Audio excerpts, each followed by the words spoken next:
জন্মেছে ছেলেটা, মা তো জন্মানোর সাথে সাথেই চলে গেল, আজ আমার বাপটাও চলে গেল।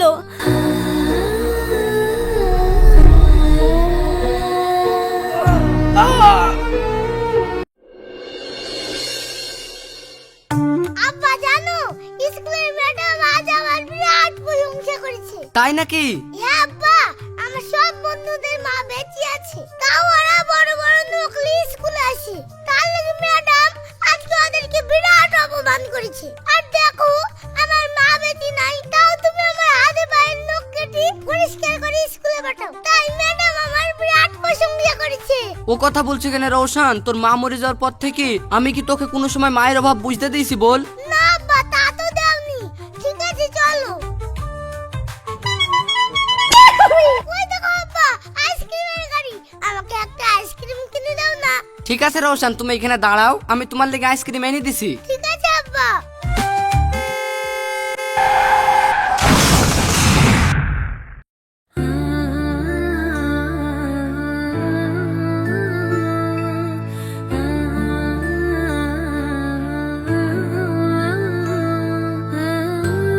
হায় রে, কি ভাগ্য নিয়ে জন্মেছে ছেলেটা, মা তো জন্মানোর সাথে সাথেই চলে গেল, আজ আমার বাপটাও চলে গেল। তিন কুলে আর কেউ নাই, কে বাবাকে খাইয়ে দিবে, কে বাবার মাথায় হাত বুলিয়ে দিবে। ও আব্বা গো, আমি কার কাছে যাবো এখন আব্বা? আব্বা তুমি আমাকে ছেড়ে মার কাছে চলে গেলে আব্বা গো। ওগো তোমরা সবাই শুনো, এই ছেলেটা তো একবার এতিম হয়ে গেল, আর তিন কুলে কেউ ওদের নাইও। তো আমি গ্রামের মুরল হয়ে ছেলেটাকে তোর পানিতে ভেসে দিতে পারিনি, তাই আমি চিন্তা ভাবনা করছি রোশন এখন থেকে আমাদের বাড়িতে থাকবে। তা তোমাদের কিছু বলার থাকলে বলো। বাবু, এ তো খুব ভালো কথা, ওর তো যাওয়ার কোনো জায়গা নাই, আপনার বাড়িতে থাকলে বরঞ্চ ভালোই থাকবে। আপনি ওকে সঙ্গে করলে যান, আমাদের কোনো সমস্যা নাই। হ্যাঁ হ্যাঁ বাবু, তাই করেন। চলো রোশন, তাইলে তুমি এখন থেকে আমাদের বাড়িতেই থাকবা। তাইলে দাফন কাফনের ব্যবস্থা করো, তারপর একে নিয়ে যাবো। হ্যাঁ এই যাও যাও, উঠো উঠো, তোমরা উঠো।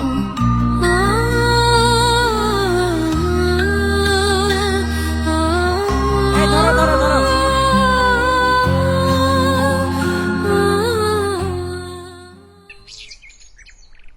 বাবু, আপনি এত দয়াশীল দেখালেন কেন? ওর বাপের সঙ্গে টাকা পাবেন, আবার ওর ছেলেকে আপনি পুষতে চাইছেন, পুষার লেগে নিয়ে যাইছেন বাড়িতে, তাহলে তো আপনার আরো লস হয়ে যাবে। আরে খ্যাপা, লস করার লোক আমি। এই দেখো বাড়িতে নিয়ে গেল, লাত্তি ওকে খাটিয়ে লিবো, দেওয়ার বাপের টাকা শোধ করাবো, তার লেগে নিয়ে গেল। এটা বুঝলি নি? হ্যাঁ, এইবার বুঝেছি আপনার মাথায় বুদ্ধি আছে। ঠিক আছে ঠিক আছে, ঠিক আছে, চলেন। চ।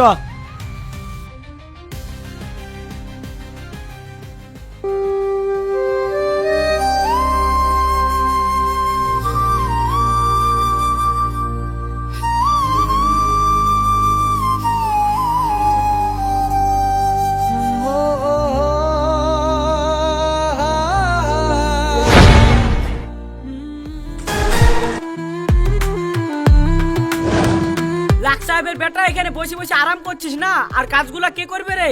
বাবু আমি তো এক্ষুনি মাঠে সাত ছিটি আসলুম। দুটো মাঠে 7 ছিটা লিয়ে যাবে নাকি? এই যে এখানে জল খাবার আছে, জল খাবার গালা লিয়ে দক্ষিণ মাঠে মুনিশে কাজ করছে, ওদেরকে দিয়ে গেছা। একটা কাজ বললে করতে পারবে না, শুধু বসে বসে খাওয়া না। তুই কি ভেবেছিস তোকে এই বাড়িতে বসে বসে খাওয়ার লেগে নিয়ে এসেছি? তোর বাপ আমার কাছে 20,000 টাকা ধার করে নিয়ে এসছে, ওই টাকা শোধ করার লেগে আমি তোকে নিয়ে এসেছি। শিগগিরে জল খাবার গুলা লি, মাঠে চলে যা। হাট যা যা।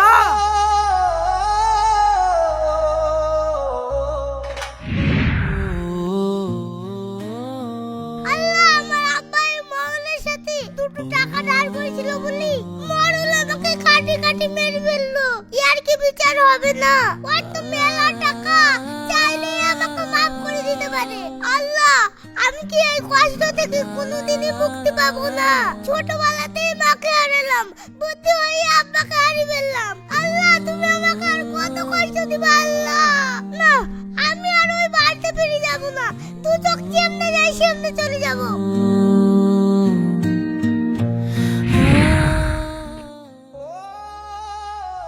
আল্লাহ গো, এখন আমি কোথায় যাব? আল্লাহ, আমার তো যাওয়ার কোনো জায়গাই নাই। আল্লাহ, কে তুমি?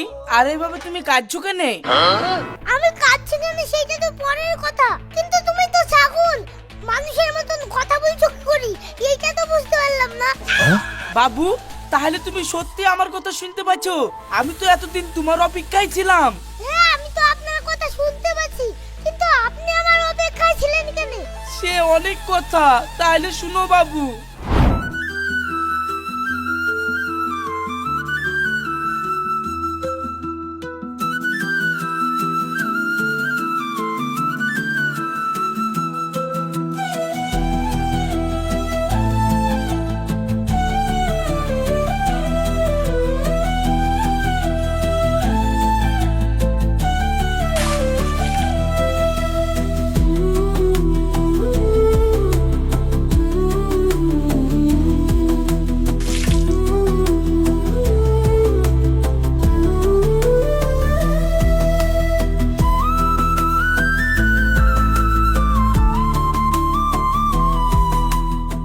চলো ওই নৌকায় চাপবে, চলো তোমাকে ঘুরিয়ে আসি।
দাঁড়া তানিয়া, তুই কোথায় ছিলি এতক্ষণ?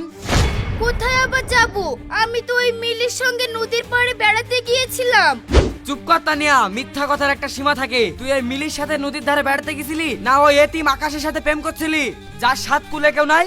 আব্বা, তুমি যখন সব কথা জেনেই গেছো, তবে তুমি এটাও জেনে রাখো আমি আকাশকে ভালোবাসি, আর বিয়ে করলে আমি আকাশকেই করব। আর এর পরেও যদি তুমি আমাকে জোর করো, তাহলে কিন্তু তুমি আমাকে সারা জীবনের জন্য হারাবা। আরে মা, তুই এত রেগে যাচ্ছিস কেন? তোর যেহেতু আকাশকে পছন্দ, তো কালকে আকাশকে আমাদের বাড়ি আসতে বল, আমি দাড়ি থেকে তোর আকাশের সাথে বিধি দিব। সত্যি বলছো আব্বা? তুমি আকাশের সঙ্গে আমার বিয়ে দিবা? ঠিক আছে, আমি আকাশকে এক্ষুনি ডেকে নিয়ে আসছি।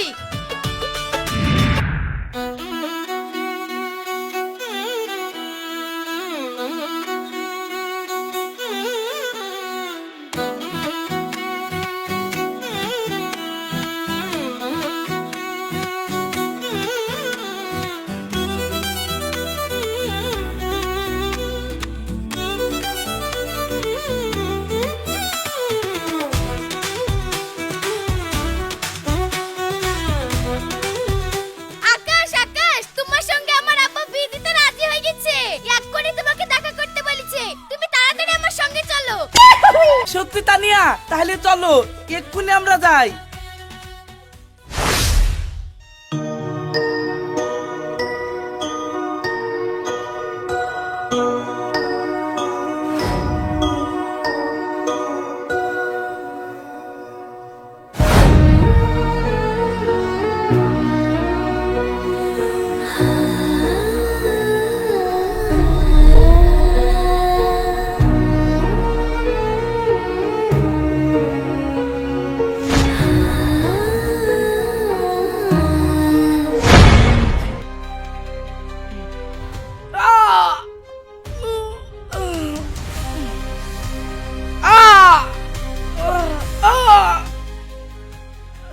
আব্বা, তুমি আকাশকে ছেড়ে দাও আব্বা।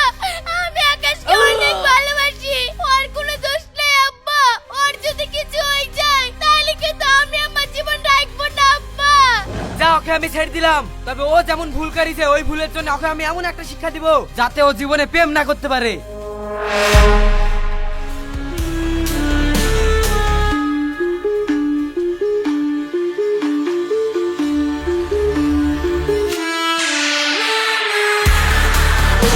আব্বা,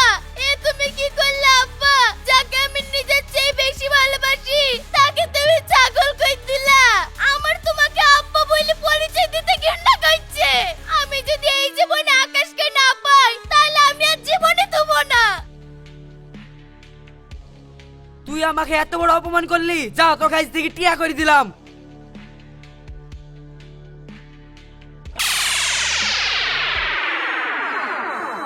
শোন তানিয়া, আকাশ যদি তোকে সত্যি ভালোবেসে থাকে তাহলে এখন আমি এই ছাগলকে ওই বেলডাঙ্গার হাটে বেচে আইবো, আর তোকে আমার এই বাড়িতেই বন্দি করে রাখবো।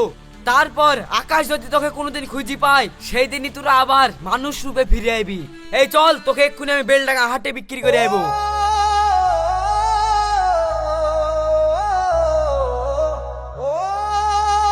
তানিয়া, তানিয়া তুমি আমাকে বাঁচাও তানিয়া। আকাশ, তুমি আমাকে বাঁচাও আকাশ। আমি তোমাকে ছেড়ে এই বন্দি কাছাতে থাকতে পারবো না।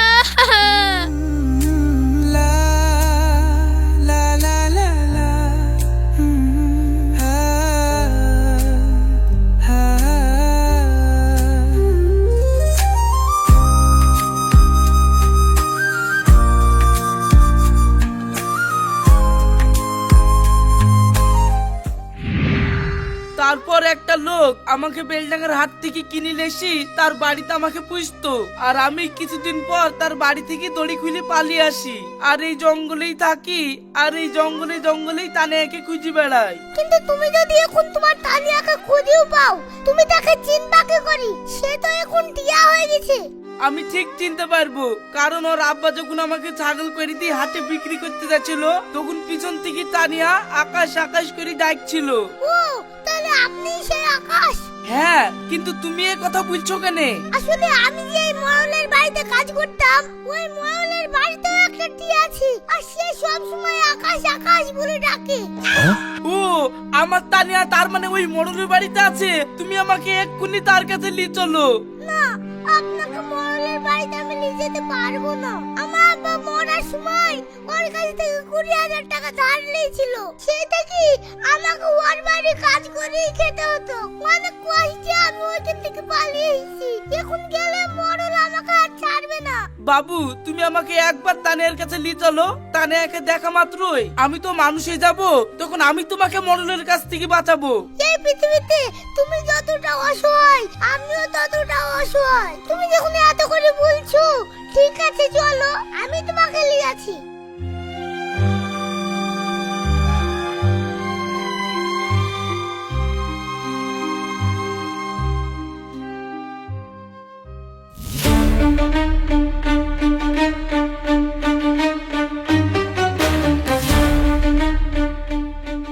বাবু, চারিদিকে তন্ন তন্ন করে খুঁজলাম কিন্তু রওশনকে কোথাও পেলাম না। খুঁজি পাসনি তাহলে তোরা কি আমার মুখ দেখতে এসছিস? যা, যেখান থেকে পারবি ওই রোশনকে ধরে নিয়ে আয়।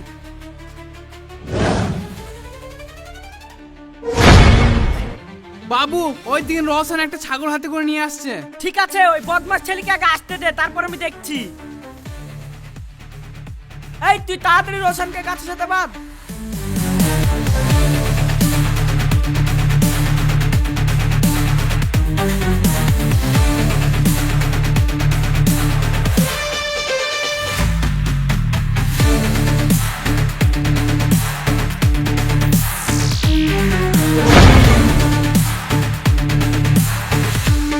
কি ব্যাপার, এরা তো ছাগল আর টিয়া ছিল, তাহলে মানুষ কি করে হলো? আমরা কি করে মানুষ হলাম এই প্রশ্ন বাদ দাও। আগে বলো, এই বাচ্চা ছেলেটাকে কষ্ট দিয়ে কাজ করে নিছো কেন?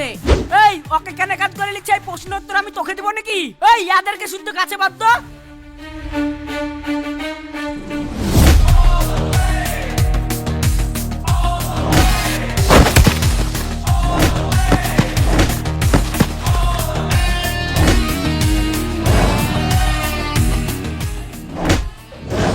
আপনি কি ভেবেছেন রোশনের আব্বা টাকা ধার করেছে আর আপনি রোশনকে দিয়ে শোধ করবেন? এই বাচ্চা ছেলেটার কি দোষ? ওর আব্বা টাকা ধার করেছিল, ওর আব্বা তো দুনিয়া ছেড়ে চলে গেছে, তার টাকা আপনি কি ধরে নেবেন? আমরা এখন রোশনকে এখান থেকে নিয়ে যাবো, আপনি একটা কথা বুঝতে পারবেন না। ঠিক আছে ঠিক আছে, তোমরা ওকে নিয়ে যাও।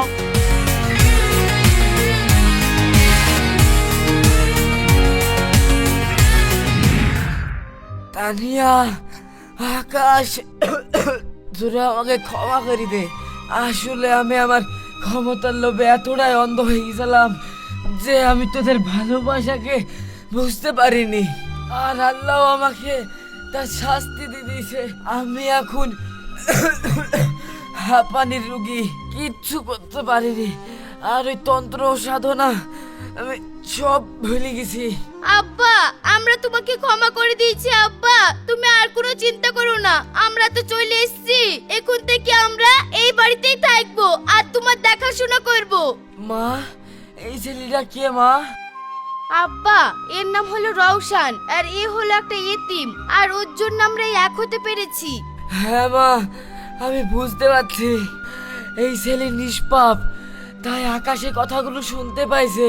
শোন মা, আমি সব বুঝতে পেরেছি। ও যখন এতিম, তোরা ওকে আর তোদের কাজ ছাড়া করিসনি। আজ থেকে তোদের ছেলের মতন ওকে মানুষ করবি। ঠিক আছে আব্বা, তুমি শান্ত হও, অত ছটফট করছো কেন, শান্ত হও।